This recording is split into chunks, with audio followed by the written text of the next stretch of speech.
Pemirsa, mundurnya Airlangga Hartarto dari kursi Ketua Umum Partai Golkar mengguncang jagat politik. Pasalnya, pengumuman Airlangga mundur dilakukan di tengah panas-panasnya Bursa Pilkada 2024. Meski elit Partai Golkar yakin pencalonan pemimpin daerah tak terganggu, mundurnya Airlangga tetap memicu spekulasi peta pilkada bakal berubah. Bagaimana dengan pencalonan Ridwan Kamil di Jakarta?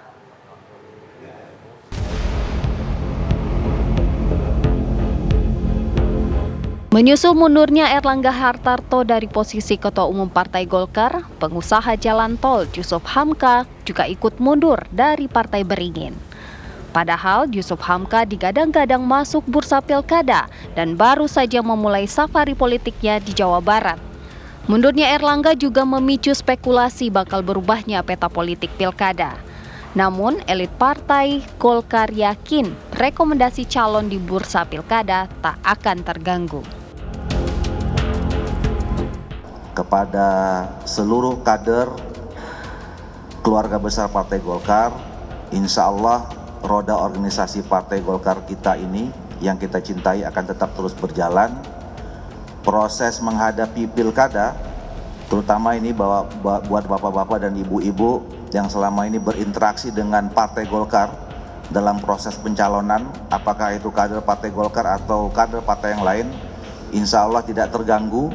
Bapak-bapak dan ibu-ibu tetap akan bisa didukung dan dicalonkan oleh Partai Golkar. Apapun yang terjadi saat ini dalam tubuh Partai Golkar. Jadi insya Allah Partai Golkar tetap siap menghadapi Pilkada 2024. Sebelumnya Partai Golkar telah menetapkan jagoannya Ridwan Kamil untuk maju di Pilgub Jakarta. Namun pengumuman resmi masih menunggu wakil dan pasangan calon di Jawa Barat. Kita sudah membuat keputusan untuk Pilkada di Jawa Barat, memberikan dukungan kepada Saudara Deddy Mulyadi. Jadi artinya Saudara Ridwan Kamil yang selama ini kita beri surat tugas di dua tempat, Jawa Barat dan Jakarta, ya. Kalau kita ibaratkan tiket, berarti tiketnya yang di Jawa Barat sudah invalid, karena sudah kita serahkan kepada Saudara Deddy Mulyadi. Artinya tiketnya yang sekarang masih hidup, masih valid itu ada di Jakarta. Di Jakarta, Ridwan Kamil itu di Jakarta. Nah, kami belum mengumumkannya secara resmi karena tinggal tahap akhir saja. Karena daerah strategis ini nanti akan kami umumkan bersama pasangannya, termasuk juga nanti di Jawa Barat. Dan untuk khusus di dua daerah ini nanti akan disampaikan secara bersama oleh pimpinan Koalisi Indonesia Maju.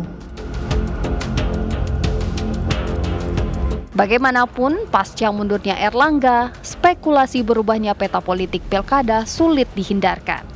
Hal ini tak lepas dari kebijakan pengganti Airlangga sebagai Ketua Umum Partai Golkar. Lalu kalau kita bicara soal pilkada ya pasca Pak Airlangga mundur, ya saya sih melihatnya tadi Golkar punya mekanismenya sendiri, punya sistemnya sendiri yang sudah teruji dalam konteks pemenangan pileg, pilpres maupun pilkada.